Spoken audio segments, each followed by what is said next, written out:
Isaías 52, verso 13, diz assim: Eis que o meu servo procederá com prudência, será exaltado e elevado, e será muito sublime.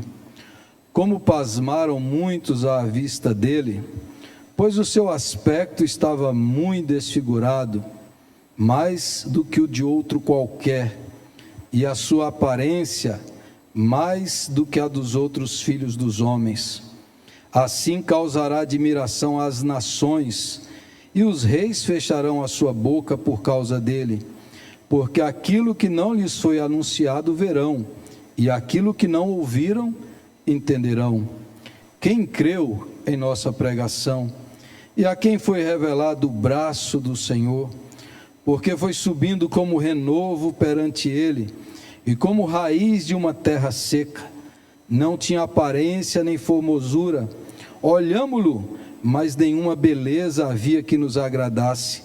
Era desprezado e o mais rejeitado entre os homens, homem de dores e que sabe o que é padecer, e como um de quem os homens escondem o rosto, era desprezado, e dele não fizemos caso. Certamente ele tomou sobre si as nossas enfermidades, e as nossas dores levou sobre si, e nós o reputávamos por aflito, ferido de Deus e oprimido. Mas ele foi traspassado pelas nossas transgressões, e moído pelas nossas iniquidades. O castigo que nos traz a paz estava sobre ele, e pelas suas pisaduras fomos sarados. Todos nós andávamos desgarrados como ovelhas, cada um se desviava pelo caminho, mas o Senhor fez cair sobre ele a iniquidade de nós todos. Ele foi oprimido e humilhado, mas não abriu a boca. Como cordeiro foi levado ao matadouro, e como ovelha muda perante os seus tosquiadores, ele não abriu a boca. Por juízo o opressor foi arrebatado, e de sua linhagem, quem dela cogitou?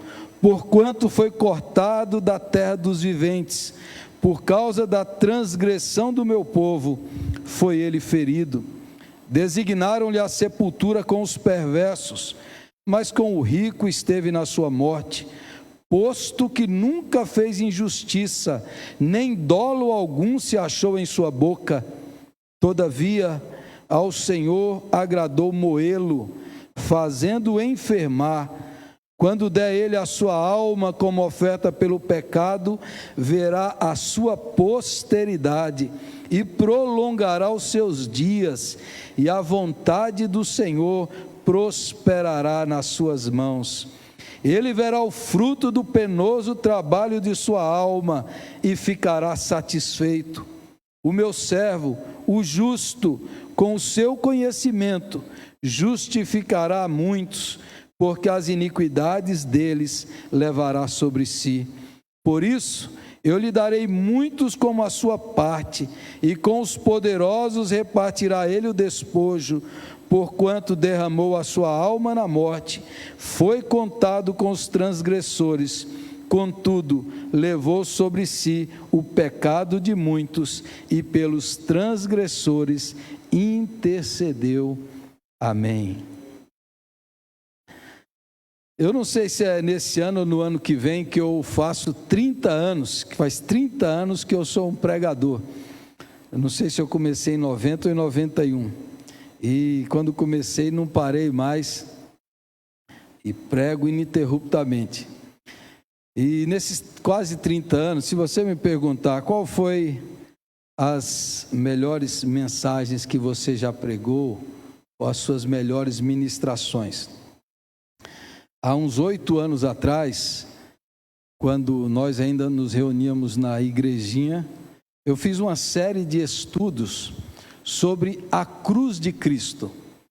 Foram 10 estudos, na verdade, 10 estudos no meio de semana, na terça-feira, e esses estudos são aqueles que eu considero o ápice, assim, o auge, o melhor de todos, assim.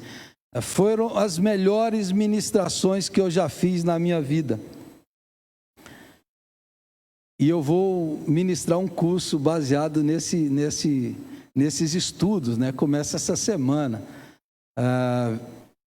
online, né? Então você ainda tem chance de participar desse curso, que é o tema e é a essência da Bíblia. É o tema central da Escritura, é o centro da história humana, é o centro do universo, é a cruz de Cristo.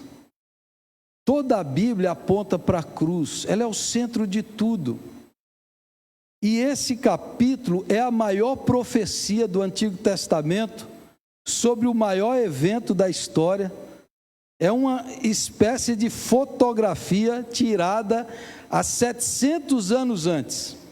700 anos de acontecer, o profeta Isaías viu. E o interessante é que esse texto que eu li aqui, ele lê e é no passado. Você percebe como a leitura ele vai falando? Como se já tivesse acontecido. 700 anos antes, o profeta descreve a crucificação de Jesus. Esse é o maior assunto, mais importante de tudo. Se você não entendeu a cruz de Cristo, você ainda não entendeu a Bíblia, você ainda não entendeu o Pai, nem o Filho, nem o Espírito Santo, você não entendeu nada da Bíblia Sagrada, porque esse é o tema central. E esse é o capítulo extraordinário. Eu queria rapidamente, nessa noite aqui, expor alguns versos desse capítulo grandioso, para você perceber a maior maravilha, o assunto que é a solução de Deus para a humanidade. Depois da cruz de Cristo, o universo mudou, a história mudou, a eternidade mudou. A cruz de Cristo é o evento-chave. É o evento-chave. Então, vamos olhar para esse texto hoje aqui e vamos tirar o centro do centro. O que é mais importante? Isso que nós vamos participar da ceia do Senhor, porque esse é o maior tema, o maior assunto. Então, eu quero dividir esse capítulo em 3 partes. Primeiro, o que nós fizemos com Cristo. É o que eu chamo o maior crime da história. O maior crime da história humana. Depois, o que Deus fez com Cristo, que é o maior juízo da história. É o juízo final. E depois, o que Cristo fez por nós, que está expresso nessa profecia de Isaías 53. O que nós fizemos com Cristo? O que eu, você, nós, os pecadores, os filhos de Adão, o que os contemporâneos de Jesus, o que nós faríamos se nós lá estivéssemos, não foram apenas eles, mas somos nós. O que nós fizemos com ele, o que ele recebeu aqui na terra, o Filho de Deus, quando aqui viveu, como ele foi tratado. Quando o Filho de Deus, o Deus encarnado, andou aqui nessa terra, o único homem sem pecado, como ele foi tratado? Então, olhe aí no Isaías 53, observe, eu vou mencionar alguns destaques. O versículo 3 do capítulo 53, ele foi desprezado e o mais rejeitado entre os homens. O que os seres humanos mais temem, o que eu mais temo é ser desprezado e ser rejeitado. Uma pessoa, quando é rejeitada na sua infância, quando ela sofre desprezo e rejeição, ela carrega traumas, feridas. O texto bíblico diz que Jesus foi desprezado e ele foi o mais rejeitado entre os homens, que ele foi homem de dores e que sabe o que é padecer, e como um de quem os homens escondem o rosto, era desprezado, e dele não fizemos caso. Na outra tradução diz assim, foi desprezado e rejeitado, homem de dores, que conhece o sofrimento mais profundo. O sofrimento de Jesus foi mais profundo do que o desprezo e a rejeição normal. Ele conhece o sofrimento mais profundo. Demos as costas para ele e desviamos o olhar. Ele foi desprezado e não nos importamos. E não nos importamos. Versículo 4, na outra tradução, diz assim: pensamos que o seu sofrimento era castigo de Deus, castigo por sua culpa. Nós o reputávamos por aflito. Quer dizer, tudo que Jesus sofreu, o pessoal olhava, ele está sofrendo, é culpa dele. É castigo que ele merece. Ele deve ter feito alguma coisa, ele é transgressor, ele fez isso. Isso é culpa dele. E nós o reputávamos assim. Versículo 7. Ele foi oprimido e humilhado, mas não abriu a boca. Ele foi oprimido e humilhado. Você sabe, quando você é humilhado por alguém, quando alguém pisa em você, eu imediatamente vou reagir, vou me defender, vou retrucar. Mas o texto diz que ele foi como um cordeiro levado ao matadouro, e como ovelha muda, ele não abriu a boca. Cordeiro é o bebezinho ainda.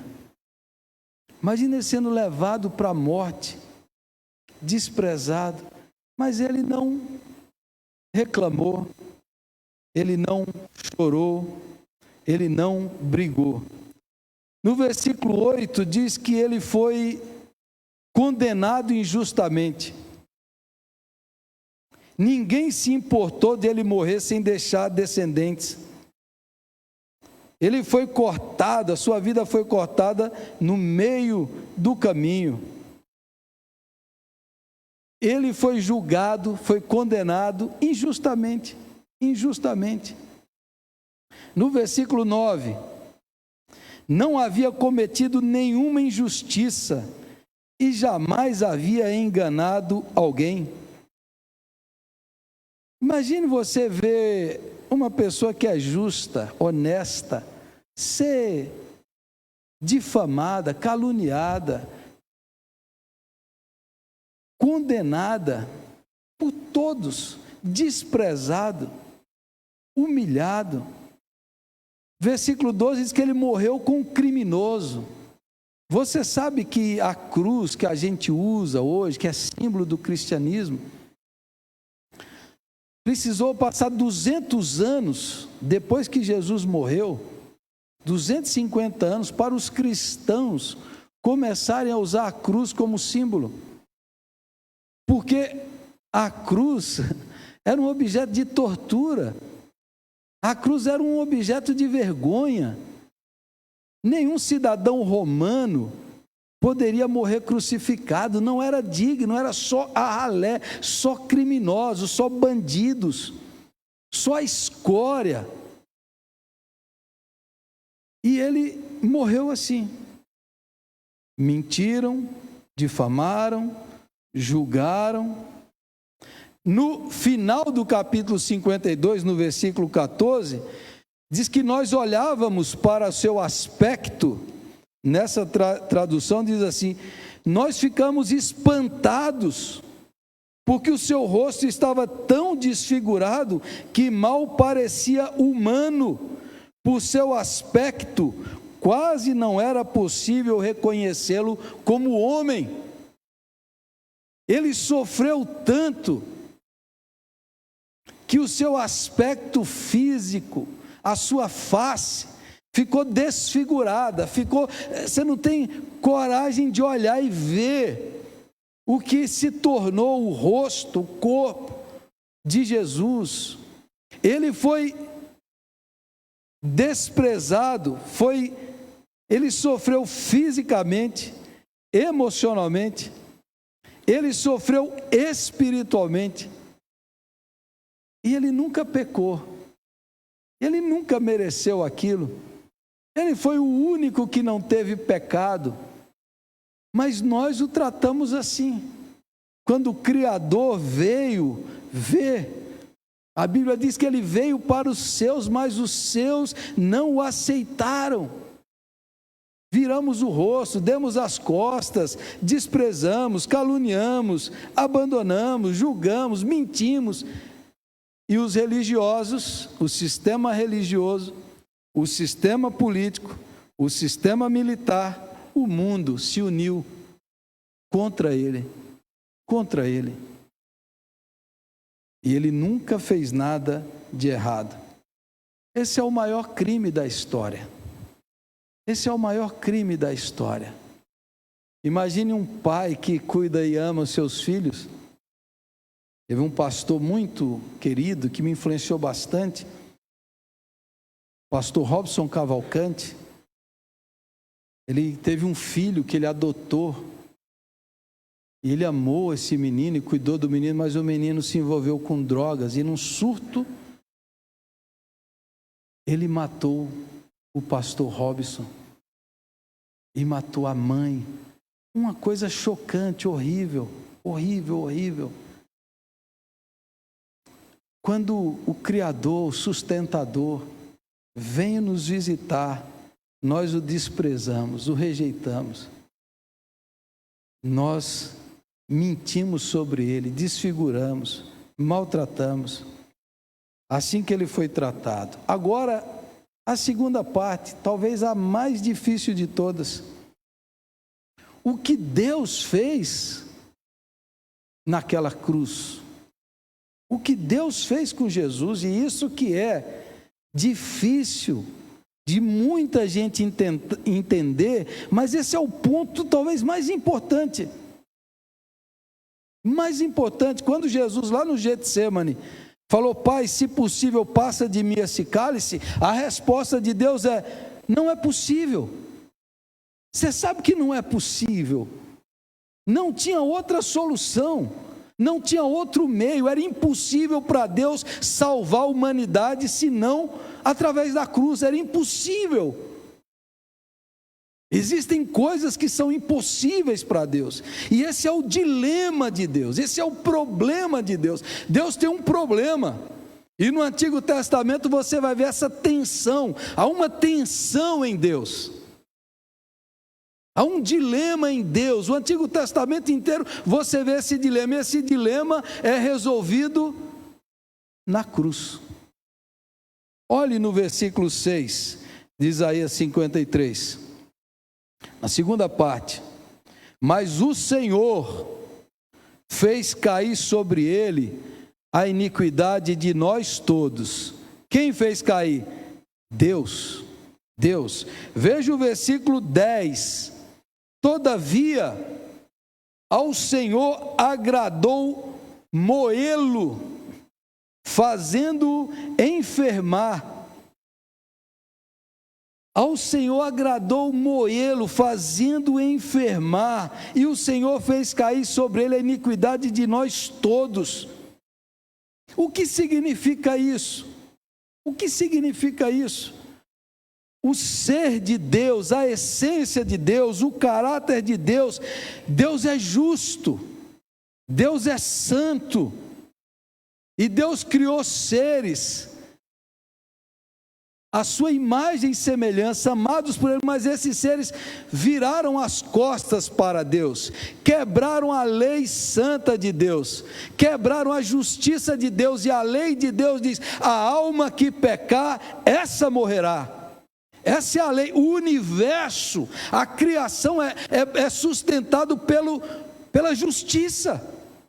Há uma justiça que sustenta o universo e sustenta a criação, e é o caráter de Deus. Só que Deus tem um problema. Esses pecadores que quebraram, transgrediram, se rebelaram, desviaram. Pecado significa rebelião, fracasso, autonomia. Pecado significa vários aspectos, pelo menos 5 significados de pecado na Bíblia. Mas tudo isso Tudo isso que nós fazemos, nós quebramos a ordem moral e justa de Deus. E quem quebra essa ordem, recebe a justiça. Deus não pode deixar de ser justo. Deus não pode deixar de ser santo.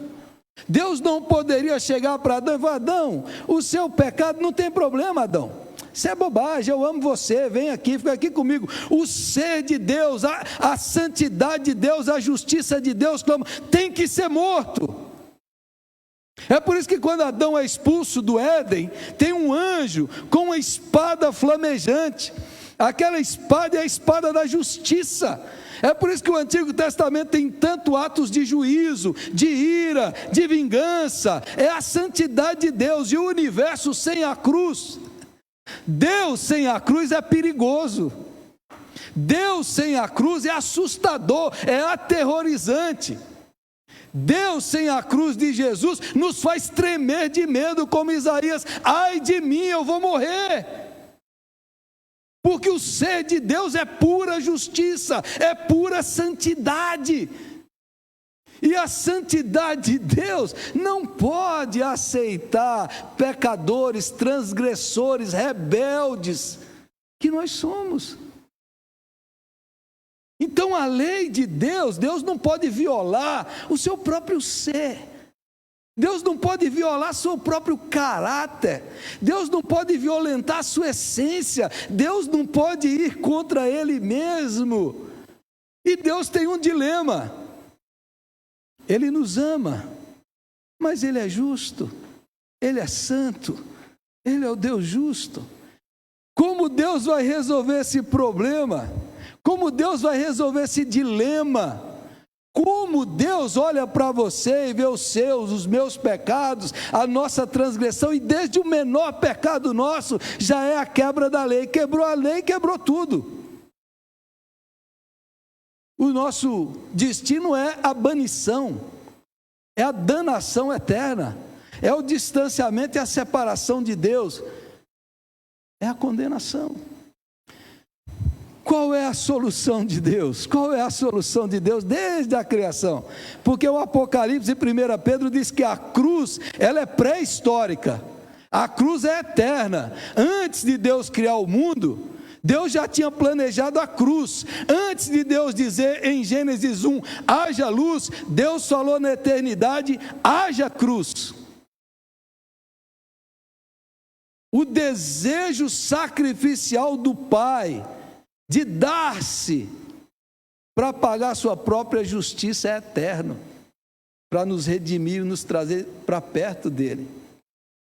Então, na Santíssima Trindade, na perfeição, no amor eterno do Pai, Filho e Espírito Santo, o Filho se dispõe a nos redimir dentro da história. E aí, no plano eterno de Deus, e aí no versículo 10, nessa tradução, diz assim, fazia parte do plano do Senhor esmagá-lo e causar-lhe dor. Agora presta atenção. Você acha que um pai que ama, eu que amo os meus filhos, você que ama os seus filhos, você produzir dor no seu filho, é a pior coisa. Você quer sofrer no lugar dele. Quando no plano eterno o pai sofre. O pai sofre com o filho. O pai sofre e diz assim: você vai receber o castigo, o juízo, a ira vai cair sobre você. Martinho Lutero, o grande reformador alemão, ele dizia que a frase mais importante da Bíblia foi quando Jesus estava na cruz e Jesus bradou: Deus meu, por que me desamparaste? De meio-dia até as 3 horas da tarde, a terra ficou em trevas. A natureza não podia ver, quando a Santíssima Trindade, o Pai, o Filho e o Espírito Santo, a Santíssima Trindade, foi cindida,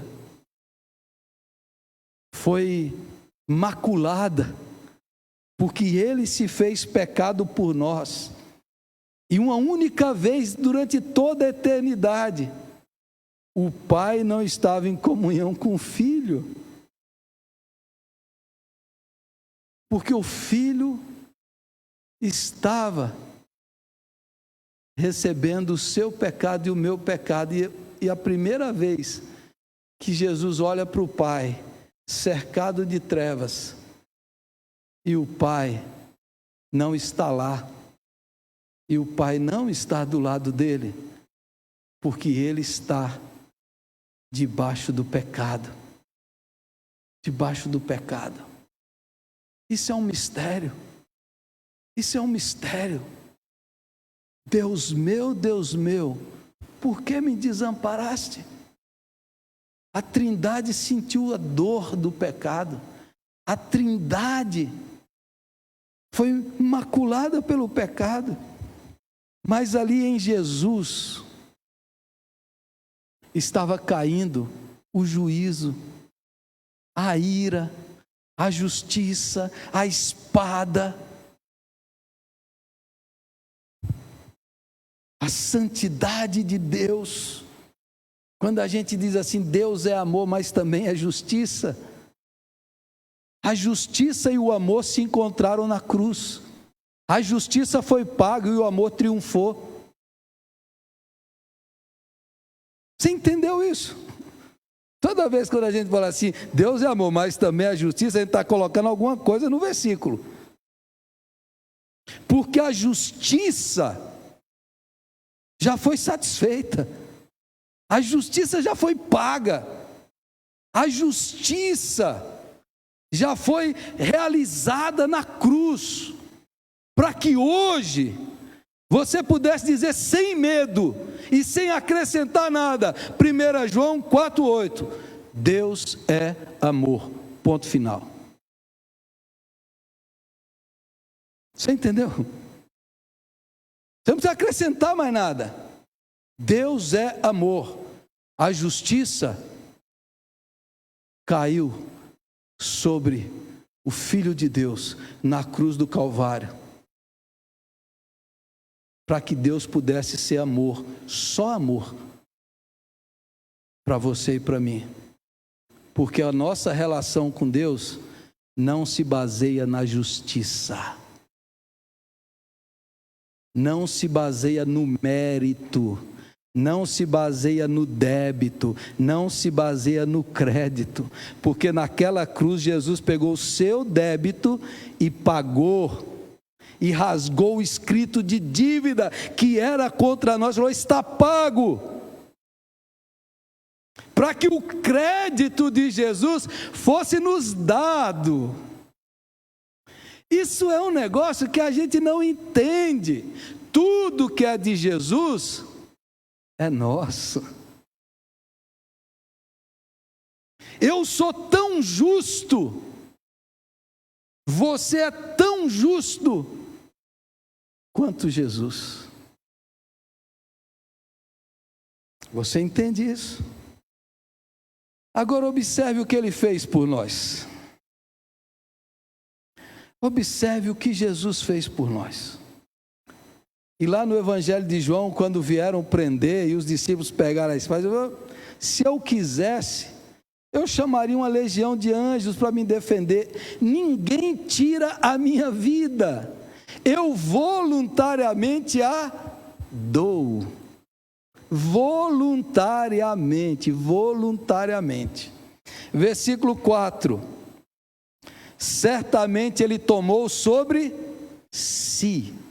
Ele tomou sobre si as nossas enfermidades. E as nossas dores, de novo, levou sobre si. Nossas enfermidades e nossas dores caíram sobre quem? Sobre você? Caiu sobre Jesus. Jesus. Versículo 5. Ele foi traspassado, aquela lança que perfurou. Jesus foi as nossas transgressões. Ele foi moído pelas nossas iniquidades, e o castigo que era nosso, porque nós éramos inimigos da justiça, esse castigo, essa pena, essa condenação caiu sobre Jesus, para que hoje nós pudéssemos estar em paz com Deus. O castigo que nos traz a paz estava sobre ele, pelas suas pisaduras nós somos sarados, espiritualmente sarados na presença de Deus, lavados e purificados pelo sangue de Jesus. Versículo 10: todavia o Senhor agradou moê-lo, fazendo enfermar, quando der ele a sua alma como oferta, pelo pecado. Jesus deu a sua alma. Jesus experimentou o inferno. Inferno é a separação de Deus. Inferno é as trevas densas, que você não sente mais a presença de Deus. Isso é o inferno. Jesus, naquela cruz, carregou os nossos pecados, se fez pecado em nosso lugar, e ele experimentou a condenação, a ira, o inferno na sua alma. Veja o versículo 11: o meu servo, na metade, o meu servo justo, com o seu conhecimento, justificará muitos, porque as iniquidades deles levará sobre si.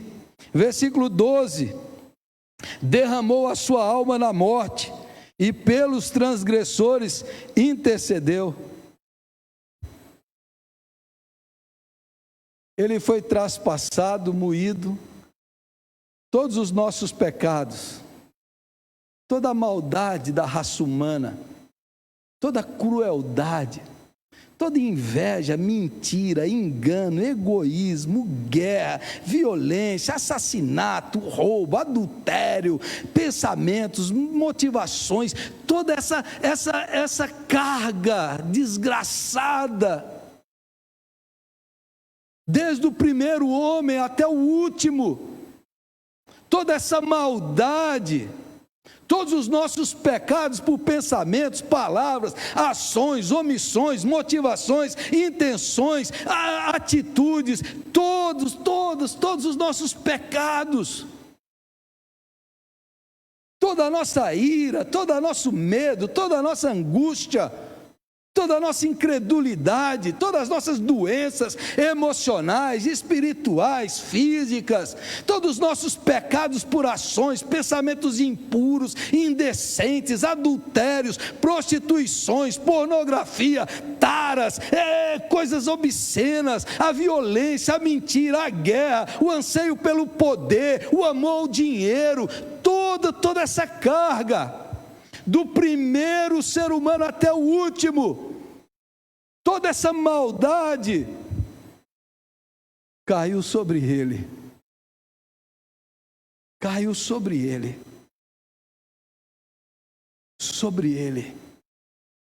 ele recebeu tudo isso, voluntariamente, espontaneamente, ele se deu, ele se entregou, ele levou sobre si tudo que não presta em você, tudo que é marca do pecado em você, todas as suas dores, todos os seus medos, todas as suas iniquidades, transgressões, pecados, ramatias, que é o termo grego, tudo isso, ele levou sobre si. Desde quando você foi concebido até a sua morte, todos os seus pecados caíram em Jesus Cristo, e eles já foram pagos,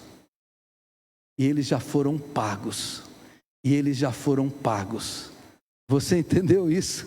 Toda a sua culpa, toda a sua condenação, toda a ira, toda a santidade de Deus caiu sobre Jesus. Ele levou sobre si. Sobre si. O único que não teve pecado, se fez pecado. Veja o versículo 11. Ele verá o fruto do penoso trabalho de sua alma e ficará satisfeito. O meu servo, o justo, com o seu conhecimento experimental, justificará a muitos. Não são todos. Ele vai justificar aqueles que confiam e creem nele. Quem crê em Jesus, recebe a justiça de Jesus, recebe o crédito de Jesus, recebe a justiça, a obediência ativa, passiva. O único homem que viveu nessa terra que cumpriu toda a lei de Deus à risca. Todos os mandamentos ele cumpriu, ele não pecou. Ele cumpriu tudo, o único que teve crédito.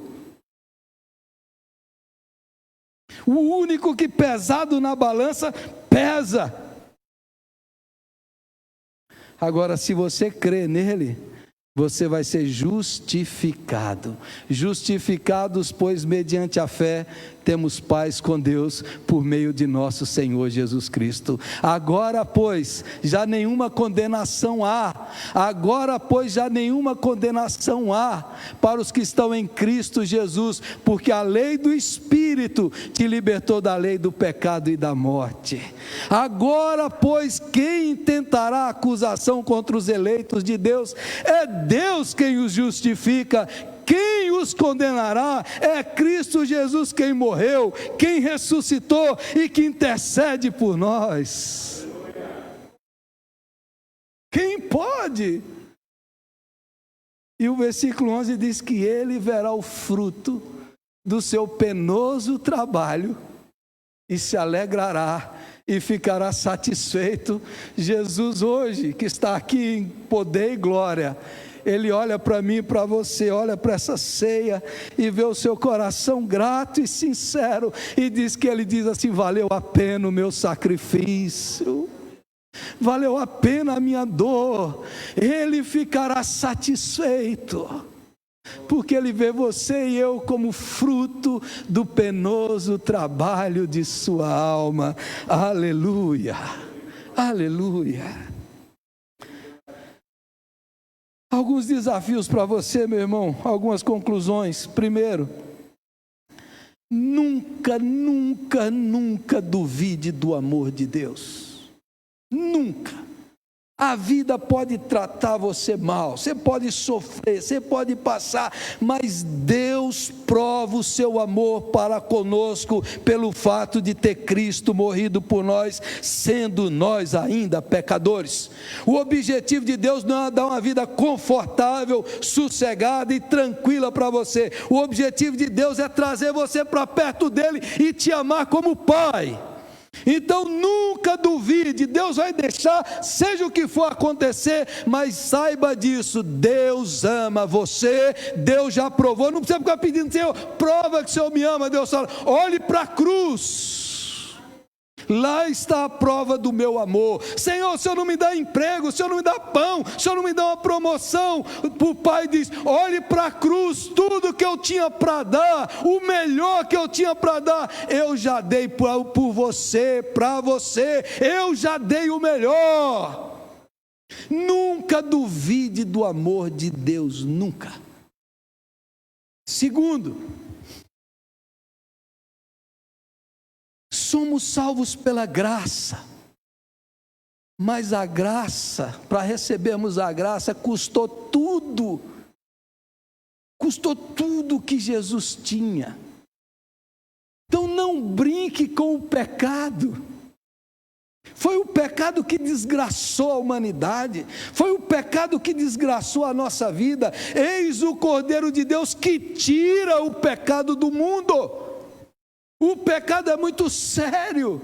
Jesus já pagou a nossa condenação para a gente viver em novidade de vida. É de graça, irmãos, mas não receba em vão a graça de Deus, porque custou tudo que Ele tinha para dar. Não trate com banalidade, não trate com leviandade, não trate com desrespeito, não transforme a liberdade em libertinagem. Não pense que Deus nos libertou para vivermos em pecado, desobediência e injustiça. Ele nos salvou e Ele nos ama tanto para a gente andar em santidade de vida. É de graça, mas custou tudo que Ele tinha para dar. Não recebais em vão a graça do nosso Senhor Jesus Cristo. Custou tudo que Ele tinha para dar, custou tudo. Então, não use a graça para viver no pecado, para usar a liberdade para cair na libertinagem, porque isso, diz o autor de Hebreus, é pisar no sangue, é desprezar a cruz, é menosprezar o sacrifício. Não brinque. Ele veio para nos dar uma nova vida. Terceiro,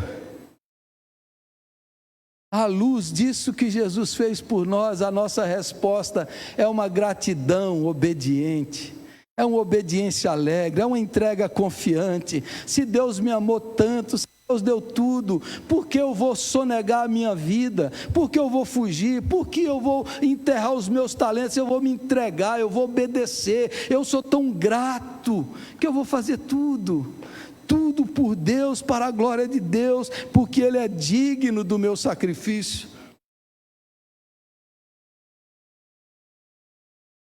Por último, a cruz e a ressurreição é o modo de vida do discípulo. Para ressuscitar, Jesus teve que morrer. Para ser honrado e exaltado e receber o nome sobre todo o nome, Ele serviu, Ele deu, Ele se entregou, Ele sacrificou. Esse é o modus operandi da nossa vida. Hoje nós somos servos, nós damos, nós servimos, nós nos entregamos, nós obedecemos. Hoje a gente experimenta mortes, tristezas, renúncias, perseguições, mas depois da morte de Jesus Cristo naquela cruz, nós temos a certeza absoluta que tudo vai dar certo. Ele venceu o pecado, Ele venceu a morte, Ele venceu o inferno. Depois da morte de Cristo na cruz e a sua ressurreição, você não precisa ter mais medo. A vitória, a história tem um fim glorioso, a nossa vida tem um fim glorioso. A nossa vida é assim, aqui você pode sofrer, aqui você pode gemer, aqui a gente pode enfrentar tristezas, dores, seja o que for, mas a gente tem um sol brilhando dentro da gente, Jesus está vivo. Charles Spurgeon, um grande pregador inglês, sofreu uma vida inteira com a depressão.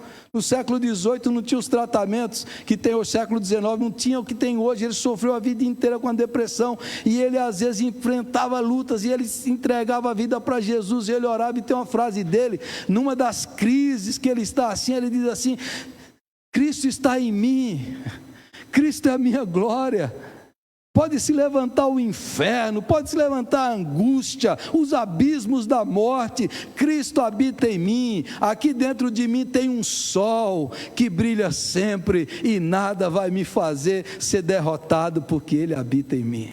Jesus morreu e ressuscitou por você. Você pode sofrer aqui, mas você vai ressuscitar na glória. A gente pode passar privações aqui, mas o Senhor tem a eternidade de glória para mim e para você. Creia nisso. Depois que Jesus morreu naquela cruz, despojou Satanás, as trevas, agora tudo vai dar certo. Tudo. Você não precisa temer mais nada, porque Ele já venceu os nossos inimigos. Seja o que vier, tudo é vosso, diz o apóstolo Paulo. Eu queria terminar contando a história de Nicolaus Zinzendorf. Viveu no século XVIII, um homem rico, um conde, um homem muito rico.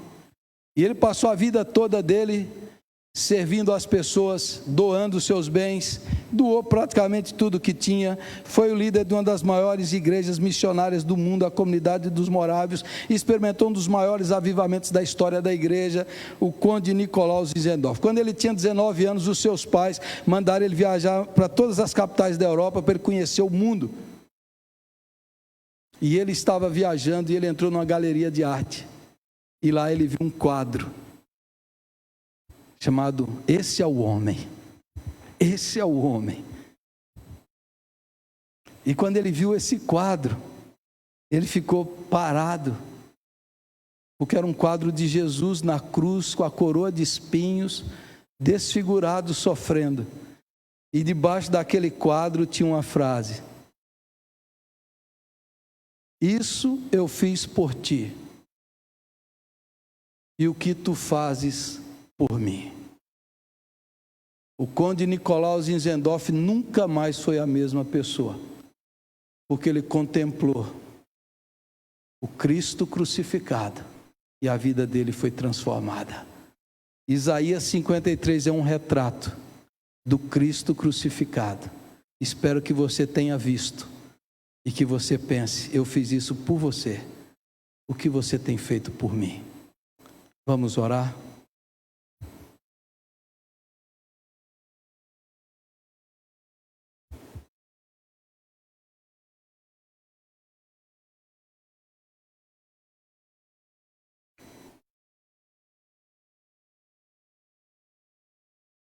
Não foram os pregos, não foram os soldados, não foi o Sinédrio, não foi Pilatos.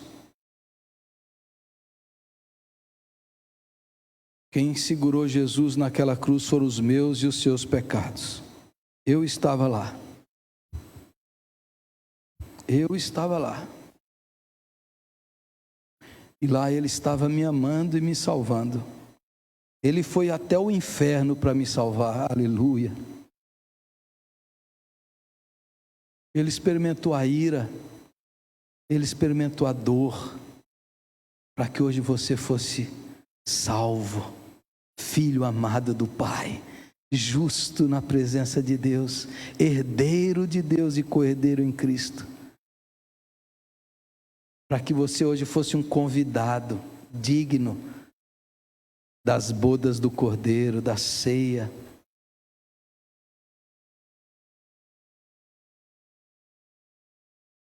O Senhor Jesus convida você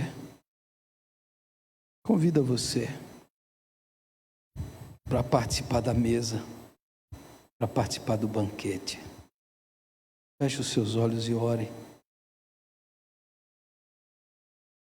Senhor Jesus, esse texto que nós lemos,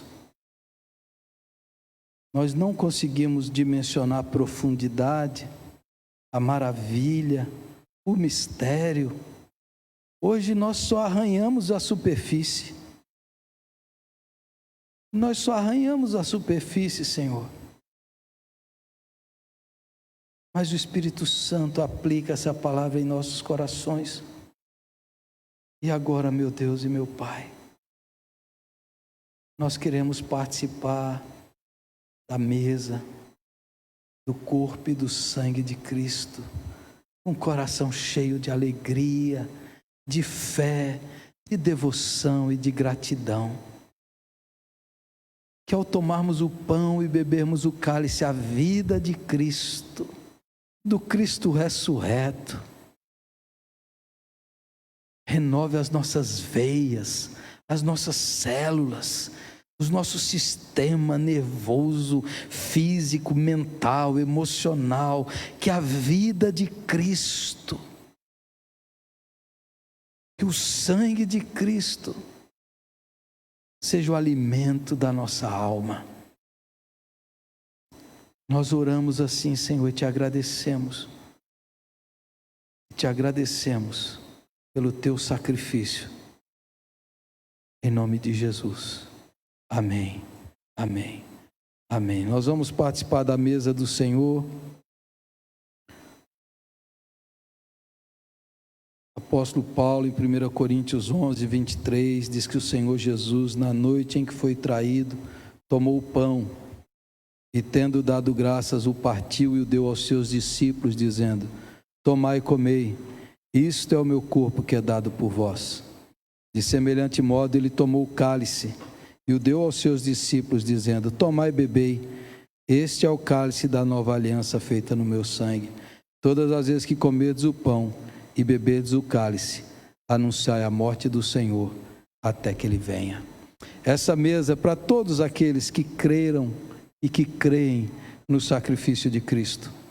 Essa mesa não faz separação, segregação, distinção.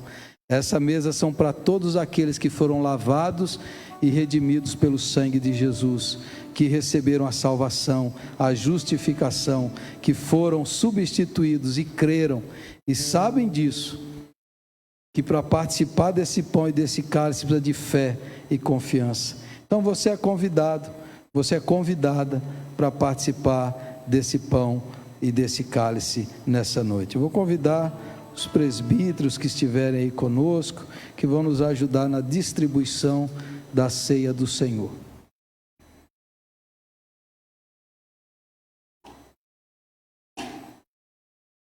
Presbítero Antunes, presbítero Esdras.